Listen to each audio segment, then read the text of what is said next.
Awesome. I'm Paige, I'm an addict, and that is lovely of you to say, as opposed to I have been dreading this all day. And so, where we're going to pick up in the book, it's in the forward to the second edition.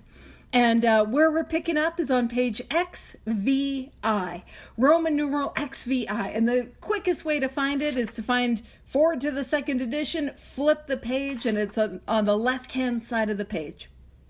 But don't worry, what I figured I'd do is I do a little bit of review, because we got to talk about the bare bones of what our problem is, what our solution is, and what the program of action is, and how that came together. And we made, if you were here last week and you were making notes in your book, like what all the cool kids were doing, you had written that down. But I just wanted to do a brief review of the history up until the point where we're going to be kicking off. And so what I'm going to do is I'm going to screen share because Paul gave me the power. So anything that I share that may or may not be inappropriate, you got to take that up with Paul. This is a Paul problem. He gave me the power. All right. So I just want to dive in a little to the history. Now, if you want, what you can do is you can pop over to page 26. Or if you're still trying to find XVI, don't pop over to any other page. Just stay there. I'm just going to summarize what happened.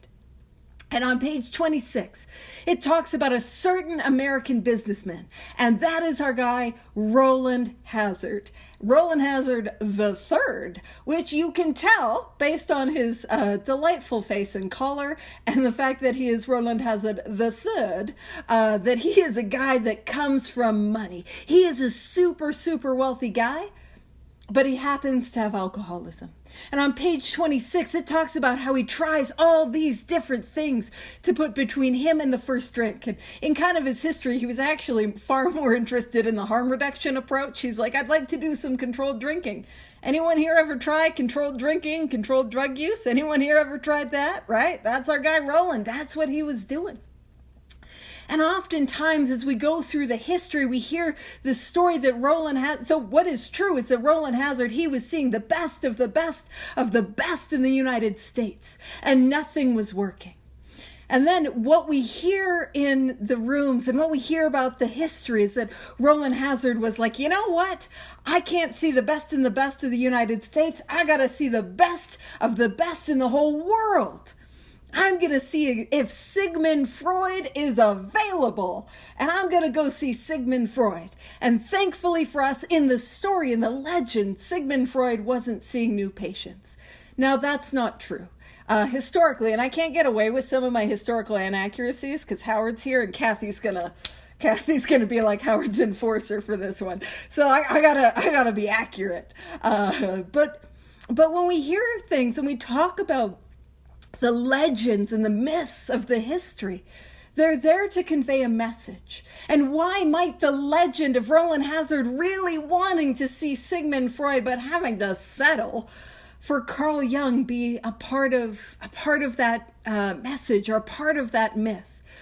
Well, the reason is because Rowland Hazard and Carl Jung, Sigmund Freud and Carl Jung, they were similar. They studied under I don't think his name was Carl, under Adler. Everyone's name is Carl today. I didn't get enough sleep. It's been a long day. So everyone's Carl. No one is Carl. Just Carl Jung, my homie Carl. But Sigmund Freud and Carl Jung studied under Adler and had a lot of similarities, but then had a divergence in their ideas and philosophies and perhaps an argument and falling out. But for our purposes, they differed in one main area. Now, the one main area is that they differed in is that Sigmund Freud believed that all matters of the mind could be solved in and of the mind. And Carl Jung believed that there were certain problems that required a spiritual solution. So even though Rowland Hazard had no intention of seeing Sigmund Freud, that story is often shared, and I believe that's the message behind the story. And also, I love, and when I would talk about it, I would always say, man, he had to settle for probably the second most famous psychiatrist in the world. But what I will point out is how often does a spiritual awakening begin with me not getting what I want? Do you know what I mean? So that is another lesson from the myth of Roland Hazard wanting to see Carl Jung. Or wanting to see Roland Hazard, sorry. So he goes and he works intensively with Carl Jung. He does this intensive treatment. Anyone here ever done some intensive treatment? Anyone here ever see a really good doctor, a really good psychiatrist, an addiction specialist? And he leaves his treatment with this unusual confidence. Anyone ever leave treatment feeling this time is different? You know what I mean? And very quickly, he finds himself drinking again. And he's baffled.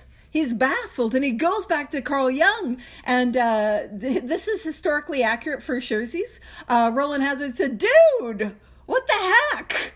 What the heck?" I got the hard thumbs up on that one. "Dude, what the heck?" And Carl Jung is like, "My bad, homie." That's how they spoke back then. But Roland Hazard is like, "What happened?" And Carl Jung says, "I'm sorry, I misdiagnosed you. You have the mind of a chronic alcoholic, and people like you do not recover." And Roland Hazard feels the gates of hell close on him with a clang. He experiences this deep and profound sense of hopelessness. And he asks, almost out of desperation, "Is there no exception?" And Carl Jung says, "Yes, here and there, once in a while, alcoholics, people like you, have experienced a spiritual awakening, a spiritual experience." And he describes this as a phenomenon, which is something that can't be explained or duplicated or replicated.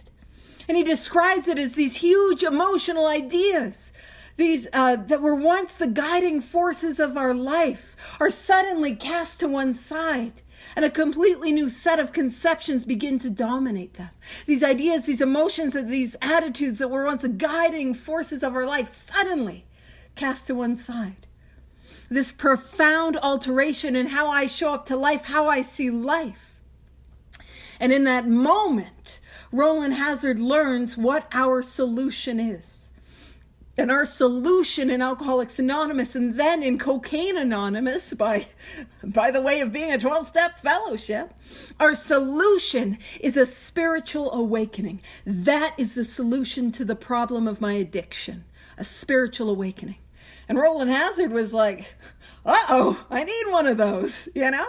And he's like, "Well, I go to church," and Carl Jung is like, "My guy, my homie, you can't hang around a church pew and hope this thing happens for you.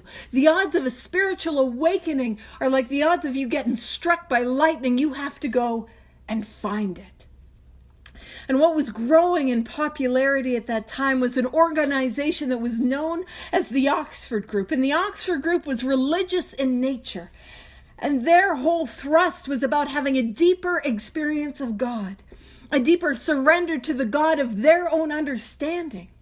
And Roland Hazard's like, "Ooh, I need one of those." And I'll talk a little because I'm already on this history tangent, and I know DC is like, hurry up, Paige. I need you to get done the forwards before December, because she is going to kick butt on the doctor's opinion. And I want to be polite and respectful of her. But I will go on a brief history of the Oxford Group. The Oxford Group was started by a gentleman by the name of Frank Buchman. And he was a guy, he worked at this boys' school in Philadelphia. It was, helping poor, disenfranchised, orphaned youth, like male youth in Philadelphia, and he was making a difference. And he could see that it was working. And he petitioned the board of directors for more money so they could do more work. And the board of directors was like, "No, we're not giving you more money." And so he does the only spiritual thing that a man who's going to found a religious movement can do. He flips the table, flips them off, tells them to go F themselves, and slams the door. That might not be the most historically accurate. He might have just told them off. He might not have actually flipped the table, but that's how I make it up in my mind. And then he travels all the way to the UK. He goes to England, and he wants to hear this one preacher share, and God given us what we need, but not what we want. It's a completely different preacher. And in it, the message that she shares, the message she conveys hits him. And he sees the truth The truth that there were six men who were absolutely incorrect, and him holding on to that resentment, him telling them to go F themselves and flipping the table. He didn't flip a table. That made him the seventh. And what he did was he wrote letters of amends, because he was out in the UK. So he wrote letters of amends to all the board of directors, and thus begun his spiritual experience. And from the Oxford group developed a series of actions that any human being could take. That those series of actions looked like a surrender to a power greater than ourselves. It looked like confession with others, sharing our defects with others. A big part of the Oxford group was restitution, making it right. And there was a huge emphasis on quiet time, which was a meditative practice, as well as going out and being of service to others. And the Oxford group had those series of actions, which later became our 12 steps. Now, Ebby Thatcher, what happened is we got our homeboy Ebby Thatcher, and he was a friend of Bill Wilson, and he knew Rowland Hazard. And Ebby Thatcher, this is going to be a huge shock. He was an alcoholic. What? And he had gotten into some legal trouble. That's a huger shock, that an alcoholic would get into some legal trouble. I know that nobody here at Pocket Our Pride can relate to having some legal trouble. You know what I'm saying? But two things he did. The first thing he did was he drove drunk. And he drove drunk in rural Vermont in like the 1920s, 1930s. There's nothing to hit, but he managed to crash into an old lady's farmhouse, rolled down in the window and asked for a cup of coffee. So that was one oopsie doopsie. The second oopsie doopsie, which is what I only refer to my legal problems as, little legal oopsie doopsies. That's what they're called. The second oopsie doopsie was he was doing that thing. You know when you get like about 3 to 6 drinks in and you get a little projecty? Do you know what I'm saying? You're like, I'm a do a project. I'm going to be a DIY specialist, not a DUI specialist. Although that's actually what happened. So he was like, I'm going to paint my house. And it was his family's house that they had kind of shoved him away in to try to like keep him away from everyone because of how bad his alcoholism had gotten. And he goes to paint the house, and he probably only did half of it because that's what we do when we're in our cups. He paints half the house and he's admiring his work, and he's like, oh, look how great that is. And then some birds come by, and the birds do the things that birds do, which is they poop on the house. And he's like, this will not be. So he does the reasonable, logical thing, which is to get a shotgun.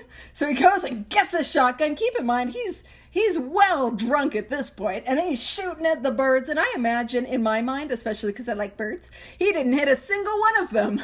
He missed them and probably took out half the siding on the house, maybe a window or two. And so he was in some legal trouble, and he was looking at 6 months in jail.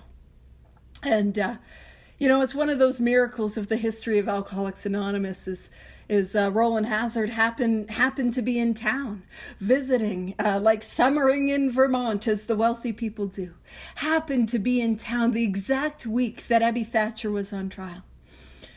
And a couple friends of his in the Oxford group, one was a guy by the name of Seba Graves. And what I will let you know is Ebby Thatcher, his middle name is Throckmorton. And Seba Graves, his middle name is Quackenbush. You don't need that information, but you'll remember it forever. And isn't it delightful? You know what I mean? It's delightful. So Rowland Hazard goes to court, and he goes to court with Seba Graves and Shep Cornell. And Seba Graves, Quackenbush, he was also trying to stay sober in the Oxford group. And they show up to court, and Ebby Thatcher's looking at 6 months. And the judge happened to be Seba Graves' father. And he said, you know what, if you can bring Ebby back on Monday, sober, you know what, I'll let him off. And it's reported that he said, only for you, Rowland, which I don't know if that was the case or not. But I would imagine that in rural Vermont in the 1930s, these rich, upper-class, wealthy people were probably doing a lot of gossip. I imagine it was like Real Housewives of Orange County, but instead it's Real Housewives of Vermont and the hot gossip. And everybody had heard about Rowland Hazard and his drinking exploits. But what stood before them was a different person, a changed man. And when he said, or maybe not said, only for you, Rowland, I wonder if the change that had happened to Rowland was evident and was talk of the town as well. So Ebby Thatcher, with not great motives, Ebby Thatcher's got some impetus to work the steps. He just doesn't want to go to jail. So he takes the actions that later became the 12 steps. And part of it involved carrying this message to others. And who he goes to carry this message to is our homeboy, Bill Wilson. Our homie. He doesn't have to be your homie. He's my homie. And Bill Wilson had several previous hospitalizations where he was in the Towns Hospital in New York City. And his attending physician was not attending, he was but Dr. Silkworth worked with him. And Dr. Silkworth is the doctor who wrote the doctor's opinion. And Dr. Silkworth was the specialist in alcoholism, specialist in the illness that we have. And in his hospitalizations, Bill Wilson learned of his problem, that he has an allergy of the body, that once he starts to drink, he cannot control the amount that he takes. And he learns that he's got a mental obsession, that when he is sober, he has a thought that takes him back again and again and again to the first drink. That the willpower he has in all these other areas of his life mean nothing when it comes to taking that first drink. And then he's hospitalized again. And when he's hospitalized again, he learns that it's hopeless. He learns that he's going to die of this illness. And in between that hospitalization and the next, Ebby Thatcher shows up and brings to Bill Wilson the knowledge of what our solution is, which is a spiritual awakening and our program of action. And in that moment, Bill Wilson has the 3 pieces of information that we need to know in order to achieve sobriety in Cocaine Anonymous. I need to know my problem, physical allergy, mental obsession. I need to know what is the solution, and the solution is the spiritual awakening. And how do I get it? How do I go from the hopelessness of my problem to the hope of the spiritual awakening? That's, for us today, that is the 12 steps. And so Bill Wilson checks himself into the Towns Hospital. And what he does is he checks himself into the Towns Hospital. He takes essentially the course of action that became the 12 steps and has a spiritual awakening. And so that, some of you are like, that was review. That was like 23 minutes. Girl, I know. So that takes us to where we're going to dive into the book on page XVI. And if you can't find the page, I gave you like 20 minutes to find it. So I don't think that's on me. So we're going to be on page XVI. And it says, prior to his journey to Akron. So what we're talking about is Bill Wilson. He goes to Akron, Ohio to carry this message to Dr. Bob. But it says, prior to his journey to Akron, the broker, Bill Wilson, had worked hard with many alcoholics on the theory that only an alcoholic could help an alcoholic. But he had succeeded only in keeping sober himself. Now, I'm going to tell you another story which is probably not true. And the reason I say it's probably not true is because we can't find any evidence that this happened. But I will say I never let the truth get in the way of a good story. And so the story goes, and this part of it is true, that Bill Wilson was working with other alcoholics for 6 months, and nobody was getting sober. And nobody was getting sober. Nobody was recovering. And this is the part that's a little bit of the myth and the legend in the story. As Bill Wilson goes to his wife, Lois. Now, his wife has been supporting him financially, even in sobriety. And Bill Wilson says to Lois, nobody's staying sober. I think I'm going to quit this working with others nonsense, and I think I'm going to focus on getting a job and taking care of you. And Lois says, probably didn't, but doesn't matter. Lois says the most incredible magical words, but Bill, you've stayed sober. You've stayed sober. And that gave him the impetus to go back to Dr. Silkworth, maybe not, and to be like, dude, what the heck? Why is nobody staying sober? And Dr. Silkworth was like, how are you 12-stepping them?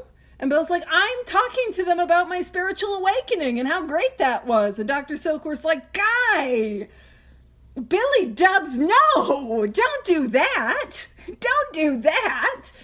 Why don't you start by telling them about the hopelessness of your alcoholism? Tell them what I told you. But from your own experience, now the first man that he's going to do that with is Dr. Bob. We're going to talk about that. But if you wanted a true story about, some of the founding history, what I will let you know is Al-Anon started with Lois Wilson throwing a shoe at Bill. So Bill Wilson, he's sober and doing all this 12-step work and going to all these meetings, and she is just frustrated, and she literally throws a shoe at him. I don't think it hits. If it did, she didn't record it landed, but she threw a shoe at him and said, "Damn your meetings." And then in that moment, she realized that she might have a problem and might need to apply spiritual principles in her own life. So that is a true story. And what does that tell us? God comes to us in our worst moments. You know what I mean?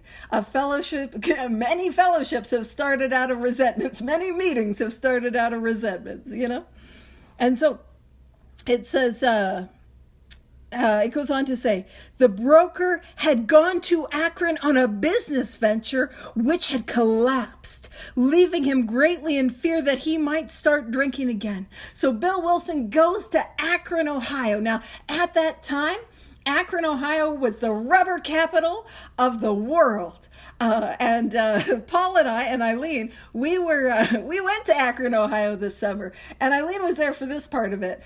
We were at a restaurant and eating, and the waitress comes and like, "Whoa, where are you guys from?" And we're from all over, North America, and because I think Paul was at a meeting with Bill, and she's like, "Oh, what brings all you guys to Akron?" And then I think people got a little like, "Ooh, what's people's anonymity vibe?" And I just broke the tension by saying, "Akron, it's the rubber capital of America." To which she said, "It used to be, and you should have smelt it." She was not a fan of the place she was working. Anywho. So Bill Wilson goes to Akron, Ohio. Now keep in mind, he had been struggling financially. And what he was going to do was he was going to combine these companies, and it was going to make him money. And he was going to be set financially. Yes, this is going to be amazing. But immediately it got bogged down in controversy, in lawsuits. The lawyers are involved. It's like, it is bad. There is gossip. There is rumors, I was going to make up some gossip. I don't have gossip to make up. But there was gossip and there was rumors. And I want to point something out. Bill Wilson goes to Akron thinking this is what he needs. And how often does God show up in my moments of despair, in my moments of depression? And how often does a spiritual awakening begin not with getting what I want and what I think I need, but being given exactly that I need? Do you know what I'm saying? I don't get what I want, but I get exactly what I need. Bill Wilson wanted to be set on his feet financially. And out of that heartbreak, that financial heartbreak, the gossip, the financial ruin, he was given exactly what he needed. And that was going to be an alcoholic to work with.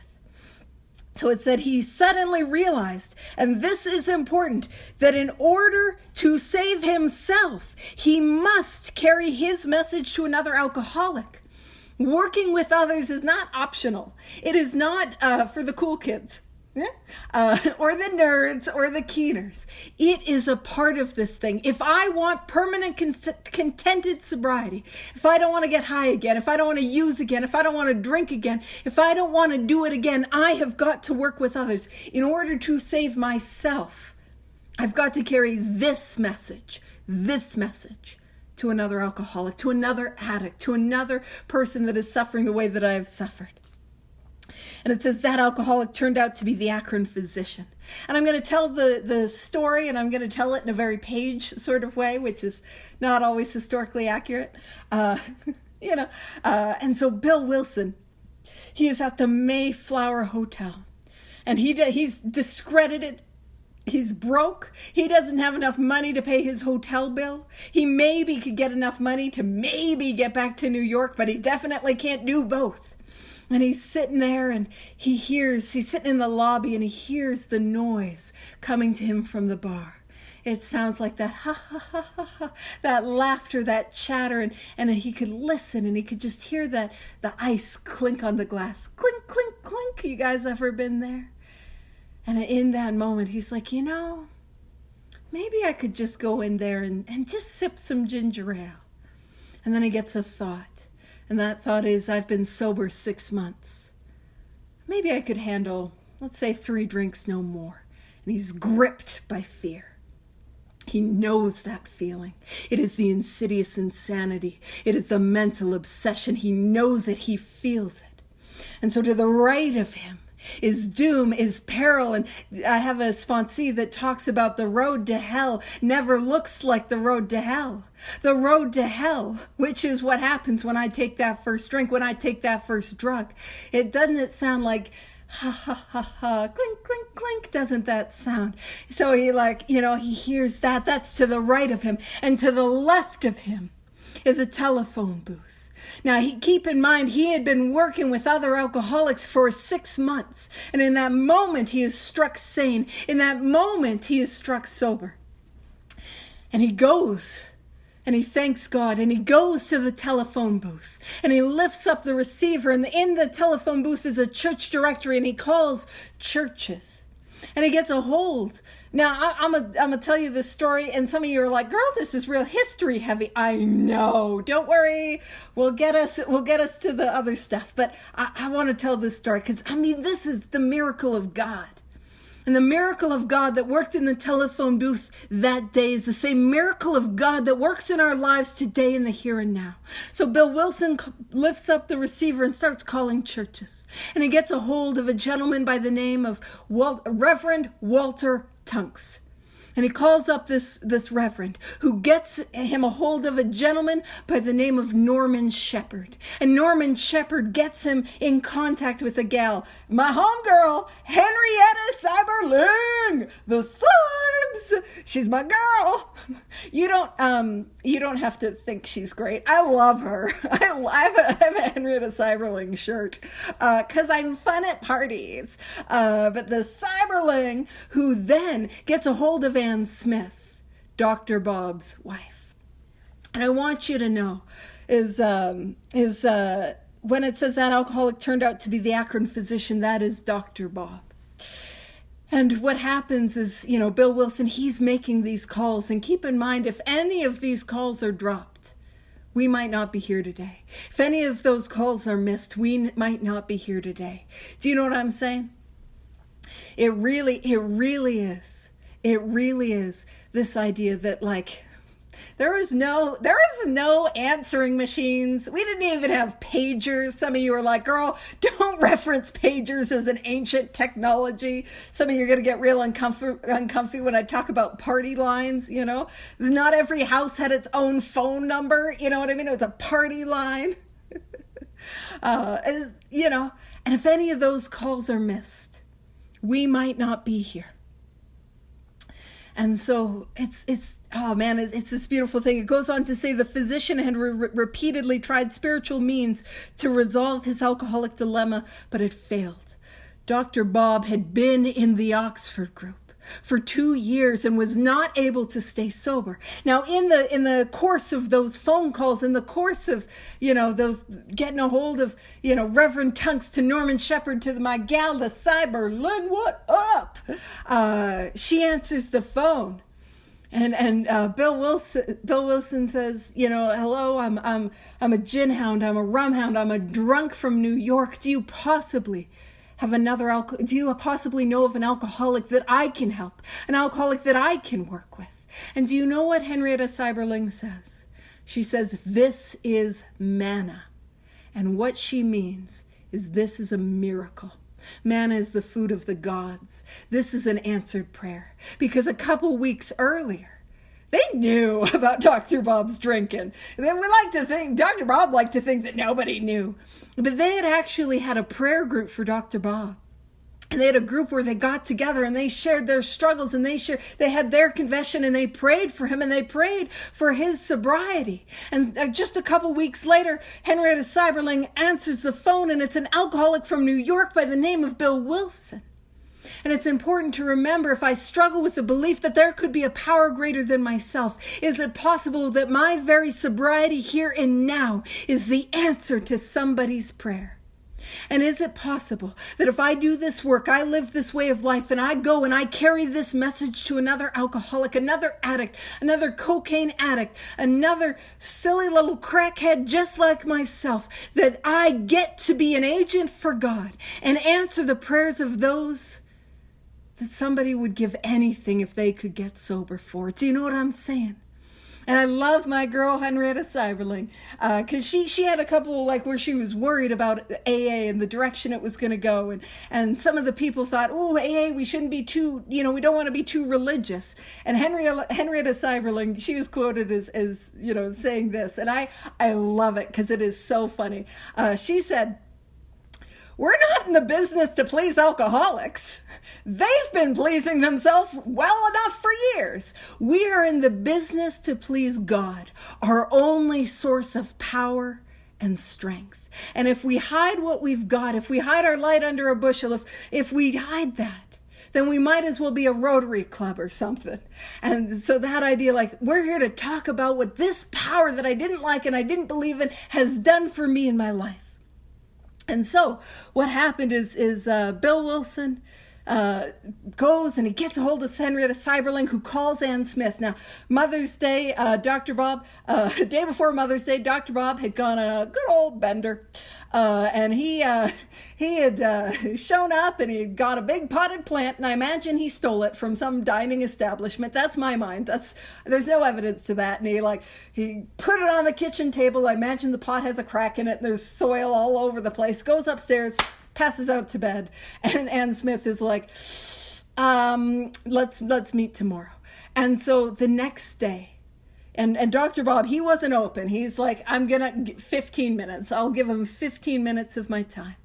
And they met at the gatehouse, Henrietta Seiberling's home. And these are the chairs where they met. Now I think Paul's figuring out the shenanigans that I was going to do earlier. I was trying to find the picture of where Paul and Donnie were like hovering over the chairs, and I was going to be like a historical reenactment of Bill Wilson meeting Dr. Bob. But I couldn't find that picture. But this is where they met. And it says, but when the broker, Bill Wilson, gave him Dr. Silkworth's description of alcoholism and its hopelessness. So diving in on the hopelessness, the physician began to pursue the spiritual remedy for his malady with a willingness he had never before been able to muster. And so they ended up meeting in this small room in the gatehouse. And Henrietta Seiberling, she had a house. This is a gatehouse, which is a house by the gate because it is quite the property.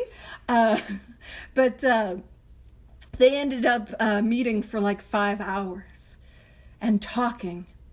And Dr. Bob was like, this is the first person I knew who shared from actual experience. And one of the things is Dr. Bob, he said, you know what, this is a guy who knows what he's talking about. I am willing to do absolutely anything to get well, to recover, not amends, but anything else to recover.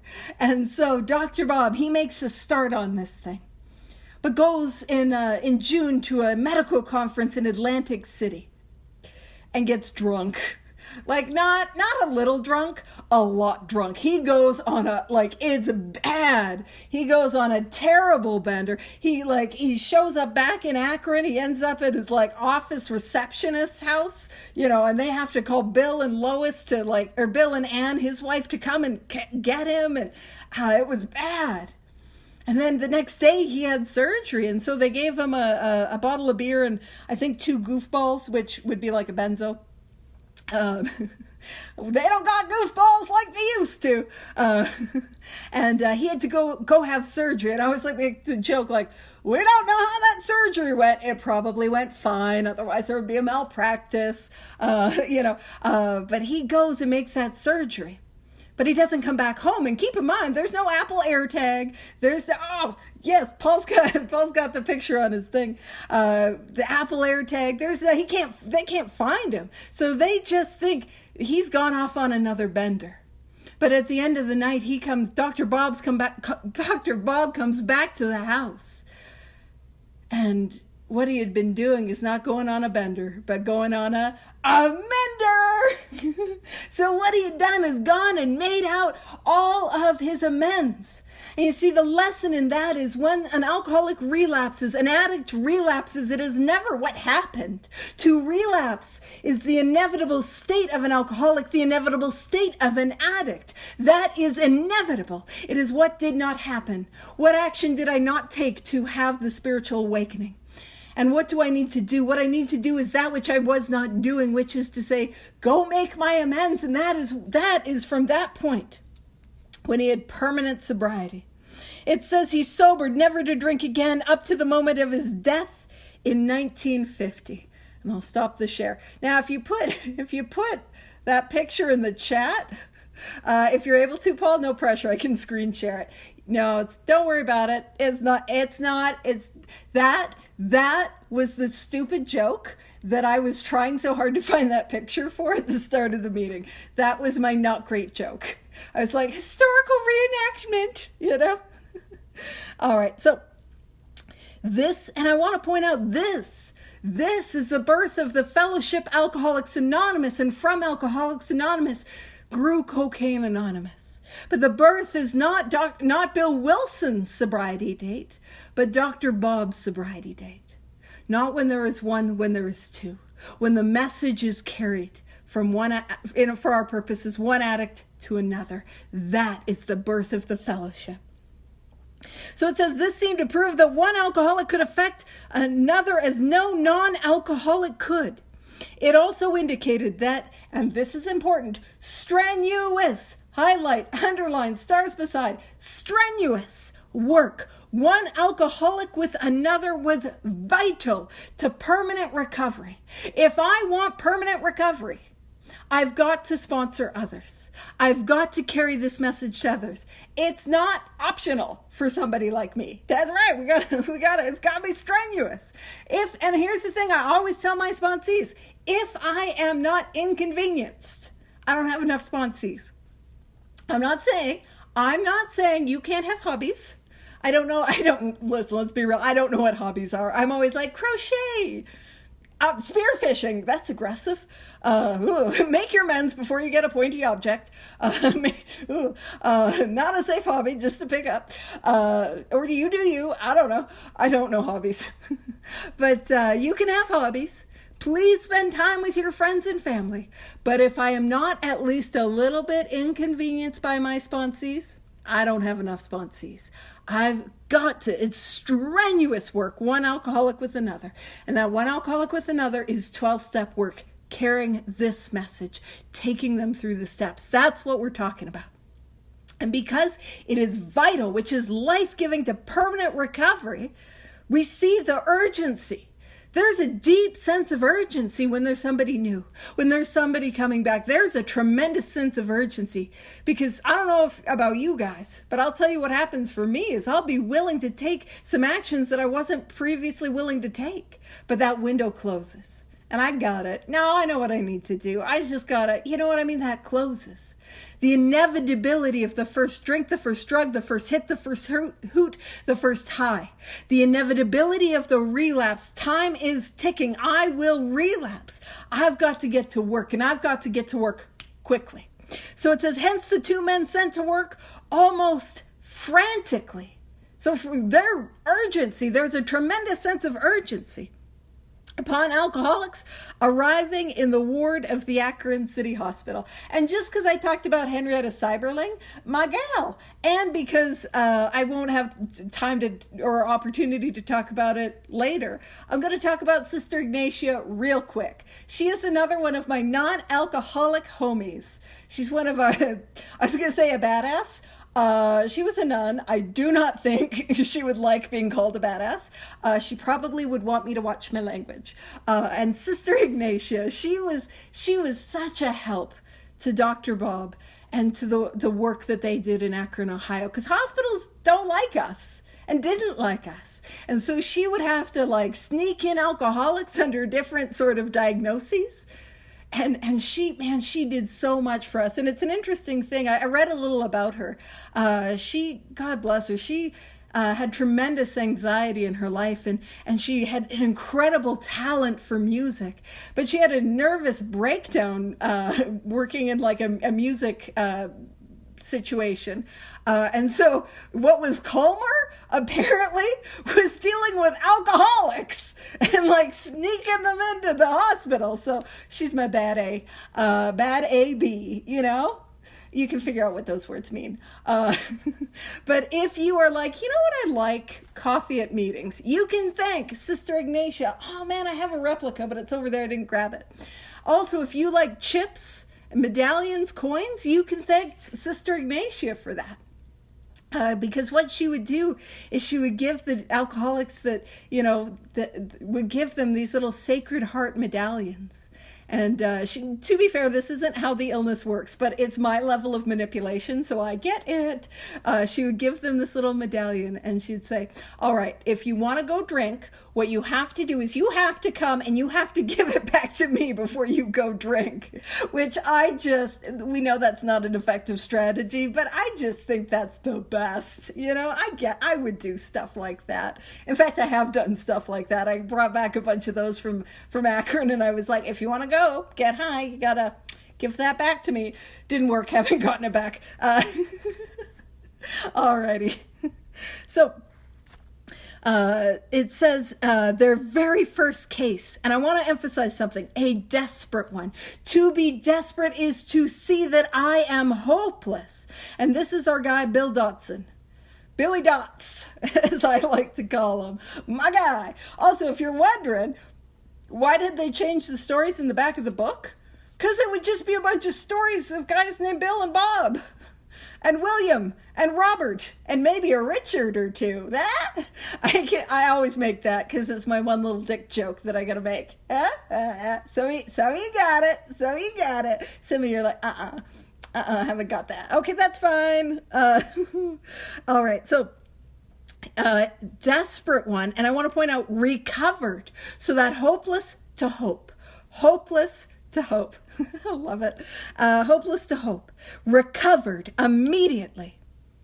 And became AA number 3. He never had another drink. And from that hopelessness, I'm willing to take a course of action, and then I can recover. And permanent sobriety, we saw that in Dr. Bob. We see that in Bill Dotson. There were many, this work at Akron continued through the summer of 1935. There were many failures, but there was an occasional heartening success. When the broker, Bill Wilson, returned to New York in the fall of 1935, the first AA group had actually been formed, though no one realized it at that time. And what would happen is the alcoholics were hanging out and going to Oxford group meetings. And they are actually called the Drunk Squad of the Oxford movement. And that's one of those things that even when I first heard it, I'm like, that can't be true. No, we were the Drunk Squad. How that'd be such a cooler name than Alcoholics Anonymous. Drunk Squad. Do the steps. All right. I don't know. Or for our purposes, I'd be like, Crack Squad! Woo! I don't know why I'm like this. I've done a lot of inventory, so it should not be a surprise why I'm like this. But Drunk Squad! Pew pew! Love it. And so they were part of the Oxford group. And it says the first AA group had been formed, though no one realized it at the time. A second small group promptly took shape in New York, to be followed in 1937 with the start of a third at Cleveland. Cleveland! I don't know if there's anyone here from Ohio, but I always want to make the joke. I have it on good authority that Cleveland rocks. No, did not land that one. That's fine. Now, the meeting in Cleveland, that was started by a gentleman by the name of Clarence Snyder. Now, Clarence Snyder hated Bill Wilson. And Clarence Snyder is, Howard's like, ooh, history. I got you there, the attention. And now he's like, he's watching me. I gotta be extra accurate. I'm gonna make things up. He's watching. But Clarence Snyder was kind of known for having a bit of a, and I say bit of, I mean a very difficult and challenging personality. And why I always want to mention that about Clarence Snyder is that God uses all of us. And if you join the meeting, Pocket Our Pride. Oh, and if you look at Howard's screen, he's got the book, How It Worked. It's all about Clarence. Pew pew. And he'll put the info on that in the chat, I am sure. Because I'm not doing it. I'm busy talking. I can't multitask that well. I do, not bad, but not that well. But the reason I mentioned that Clarence Snyder was such a difficult person is because you join Pocket Our Pride and there might be some personalities a part of this meeting. I'm sure not. I'm sure everyone here is lovely. In fact, I know you are. But we go to our home group and there's some difficult personalities. And what I want us to understand is that God uses all of us. God uses the difficult personalities. God uses the abrasive people. And the meeting that started in Cleveland was the first group that was separate from the Oxford group. And the idea of separating from the Oxford group was so offensive to members in Akron that they drove down and they were going to get into fistfights. It wasn't a fistfight, but it was close. And I talk about that because it's important. We think the history happened smoothly. Man, there were some bumps. It was rough. We're going to talk about that when we get into the traditions again next week. And it says, besides these, there were scattered alcoholics who had picked up the basic ideas in Akron or New York, who were trying to form groups in other cities. By late 1937, the number of members having substantial sobriety time behind them was sufficient to convince the membership that a new light had entered the dark world of the alcoholic. Oh, A New Light. What a great name for a big book study. Perhaps one that happens on Monday nights, 8 p.m. Eastern, 1 a.m. in the UK. Just shameless. Yeah. And what I will say about that new light had entered the dark world of the alcoholic is I love the metaphor of God as light. Because light is not what I see. Light is the way in which I see. And what do I know about light? Is light meets me in the dark. And how often does God or Cocaine Anonymous meet me in the darkness of my experience, right? I love it. Looks like you guys were having some ideas. Now, that idea that in 1937, so Bill Wilson had gotten sober at the tail end of 1934, like December 12th, 1934. So essentially 1935. So at most, the length of sobriety was 2 years. 2 years. But what does that tell me? They're saying 2 years sober. There's something here that works. That new light had entered the dark world of the alcoholic. Alcoholics did not get well. Alcoholics died. 2 years sober was something beyond miraculous. And they saw that there was something here that was working. It was now time, the struggling groups thought, to place their message and unique experience before the world.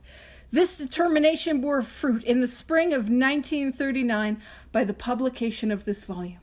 So what they did is in 1939, they published this book.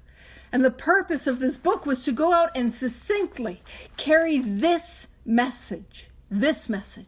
If you've ever played the telephone game where you whisper like, I don't know, I hear Paul likes pizza, and then it goes around. It hear Paul likes, it goes around. I hear Paul likes pizza, and it goes around, and then it goes to Eileen, and Eileen is like, I hear Ozzy likes beef burgers. The message gets totally changed. Beef burgers. Paul's like, I like beef burgers. But the message gets changed and it gets lost. And so we wanted to place this message so it wouldn't get lost. I know I'm going a little over. I know I got 5 minutes. It's 5:02. I just want to finish this paragraph and then I'll wrap us up. It says the membership had then reached about 100 men and women. It was closer to 80, and it was 100 men 80, and one woman. One. And the woman who was sober at that time was the gal by the name of Florence Rankin. And she was a big reason why the book was not called 100 Men. And it says the Fledgling Society. Now, fledgling is a bird that's just learning to fly, is what that means. The Fledgling Society, which had been nameless, now began to be called Alcoholics Anonymous from the title of its own book. So the fellowship, Alcoholics Anonymous, is named after the book, not the other way around, which tells us the importance of this book. The fellowship from which Cocaine Anonymous comes, named after the book. And it says the flying blind period ended and AA entered a new phase of its pioneering time. I'll leave it there and toss it over to you to wrap it on up. Thank you.